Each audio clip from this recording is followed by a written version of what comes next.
Yeah. Welcome to chess, ladies and gentlemen. Bam. All right, so cool. How's everybody doing out there? Appreciate you guys stopping by. All my people in the Philippines. Magandang umaga, maayong buntag. Kamusta to you, Higala and Kaibagan. Appreciate you guys stopping by very much. For anybody that is coming from southern India or India in general, I'll say Vanakkam to you. That is just a welcome greeting that they say in Tamil. Nandri. Appreciate you guys coming by. And I said I was going to give a shout out to I'm a part of a chess club. I'm part of like 100 chess clubs on chess.com.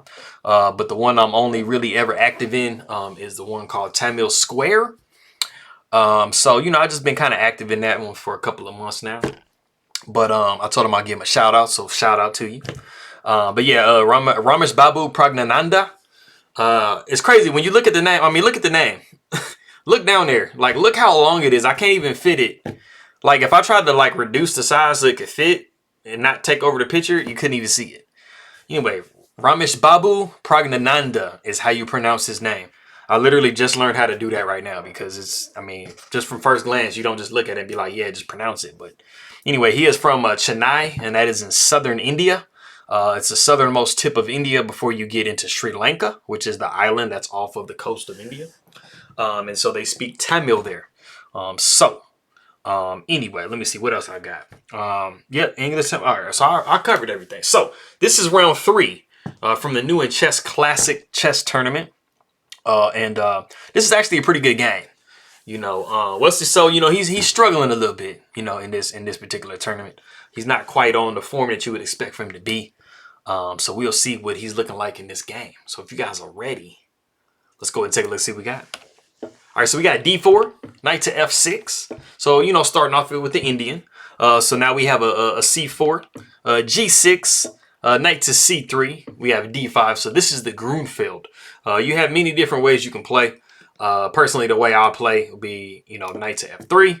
You see bishop to g7, and then you got some queen b3 action going on. That's just one of many ways you can play.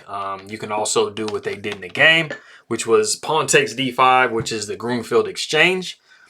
I mean, it's pretty self-explanatory. Exchange, anytime you exchange the center pawns early in the game, it's going to be such and such exchange or accepted, whatever. So we see knight takes d5, and this gives white the ability to get that really nice like pawn center going. So you have e4 and d4. So knight takes c3, pawn takes c3, and now you have a real hyper-modern situation here, and you are definitely going to start attacking white's center as directly as possible. And so bishop to g7 is the first move, to which normally you're going to see knight to f3. You can also see bishop to e3, which is going to come anyway. You see c5 and bishop to e3. Then you see queen to a5. And as you can see, black is putting an insane amount of pressure on white's center. As of this moment, they're putting the pressure on this c3 pawn, which is undefended. So you're kind of having a little bit of issues going on. It's definitely good for white. But it's one of those really sharp types of openings that you need to be theoretically prepared when you play it. So the queen comes to d2. You see castles by black. Rook comes to c1, just adding more protection to this pawn. And then also once the pawn takes, you take back like this, and then you have this rook on this open file. So the rook comes to d8, and now you're starting to kind of have some problems because this d4 point is under defended now because after takes and takes, you're going to be taken with the queen, and you're going to be removing one of the defenders of the d4 square. So you're almost forced to push d5 after e6. So it's like, as you pretty much see in this game, Wesley So is literally just continuously attacking white's position every single move. Like, he doesn't give, I'm going to just call him Prague. He doesn't give Prague the ability to breathe at all. And that pretty much goes all the way through the entire game. So we see c4, queen takes d2, knight takes d2. We see knight to a6. This is where we get to the novelty of the game. So the novelty of the game is a3. Now, this is also the point in the game where I want you to see if you can guess. Number 1, why is a3 a novelty? Number 2, what is the move for black in this position? Go ahead and do so real quick. All right, cool. So for those of you that notice that this bishop is on a really, really nice long diagonal, you would see that the problem now with a3 is that you can actually plant the bishop right here. Bishop to b2. You have some major problems now because this rook is undefended. This pawn is undefended. And the problem is now this rook doesn't have the ability to go and defend that pawn. So these are the peculiar situations when you have the bishop literally like on the next square over, diagonal from the rook. You don't really have a way to move to that next color complex immediately. And so this answers the question as to why it's a novelty, because it literally just loses a pawn. So that's pretty much, what she wrote with the pawn situation. Now, as I said, like, Wesley So, in a nice form in this game, he pretty much never lets Praggnanandhaa breathe. And he just continuously attacks him for the rest of the game. So I would not want to be Pragg in this game. I hate these types of games where it just seems like you just continuously get attacked the whole game and you just never can breathe. So we see rook to b1. I mean, there's not really a lot of better options because, I mean, at least if you're going to move your piece, put it on like a half open file so that you can try to do something. So the bishop takes on a3. We see h4, which actually is not going to be doing a whole lot because, I mean, you don't really have a lot of pieces kind of eyeing that side of the board. And so, you can always trade here. And then after trades, I guess you could trade with the other pawn. Yeah. No, there's just not really enough like firepower on this side for h4 to really be, doing much. So we see f6, just giving the black, king a whole bunch of room to run and breathe. Bishop comes to e2. We see bishop to b4. So this bishop is like literally never going anywhere. It's going to be pinning pieces and just like it's going to be influencing this position like for a while. So we see castles by white. And, of course, we don't see bishop taken here because we're not going to give this beautiful bishop up for this kind of ugly knight. So we see knight to c7. We see h5, a5, because if you guys notice, this a pawn is completely passed. So the most logical thing to do is go ahead and push it, like, hit a touchdown with it. So we see bishop to f4. We see e5, so continuously attacking black, or continuously attacking white. Bishop to f4 was kind of artificial because, I mean, e5. And, Wesley So's not going to let his knight just get took for no reason. Right? So we have bishop back to e3. We have g5. And then we see g3. And like I said, I mean, you have all of these pieces for white. They're just really just kind of defensively placed and just kind of bunched up. Black is just up a pawn. And, I mean, it's just like... It's just making it really, really tough to breathe for Pragg. So a4 comes. We see f4, a3.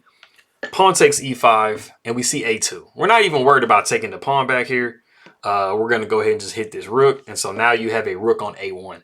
And so like I said before, these are just kind of like nightmare situations. Because, this rook is like never going to get into the game now. It's just a really, really sad piece. And that is not where you want a rook. Rook to a3, so it forces king to f2. Now we got pawn takes e5, bishop takes g5, king to rook to f8 with check. We see knight to f3. We see bishop to g4. Like I said, no breathing. I mean, we're not trying to let Pragg have any type of like space at all. King comes to g2, unpins. We see the bishop coming to c3. Bishop coming back to e7, bishop taking f3, bishop taking f3, and then we see bishop taking a1. And, I mean, you're going to be winning the rook back, but after bishop coming to d4, you are just completely poised to push this pawn down here, and this next rook is going to have to get given up. So we see bishop to g4. We see a1 equals queen, rook taking a1, rook taking a1. We see d6. I mean... Yeah. So you got rook to a2 with check. You have king to h3. You have bishop down to g1. And this is cute because you're like, oh man, go ahead and take my knight. I'm gonna just checkmate you. So I mean that's kind of funny that threat. So we see bishop coming to d7. We see knight to e8. We see bishop to e7. King comes to f7. Bishop to f5. We see knight to f6. We see g4. Rook to d2. We're not going to be pushing this we're not going to be pushing this pawn anytime soon. So we got g5, knight takes h5, bishop takes h7. We have knight to f4 with check. King comes to g4. We got knight to g6, bishop to f6. Rook takes d6, king to f5. We see knight to e7 with check. Bishop just takes on e7. We see king takes e7. We got g6, and then we have king to f8. And as you guys can see, you know, we have a situation where, you know, we're going to be collecting one of these pawns pretty immediately, and then that's going to create another pass pawn. You know, there is no way to push this pawn. If the king was one square over, you know, if the king was just like kind of over here, then you actually had a chance to push that pawn. But because of the positioning of the black king, you do not have the way to do it.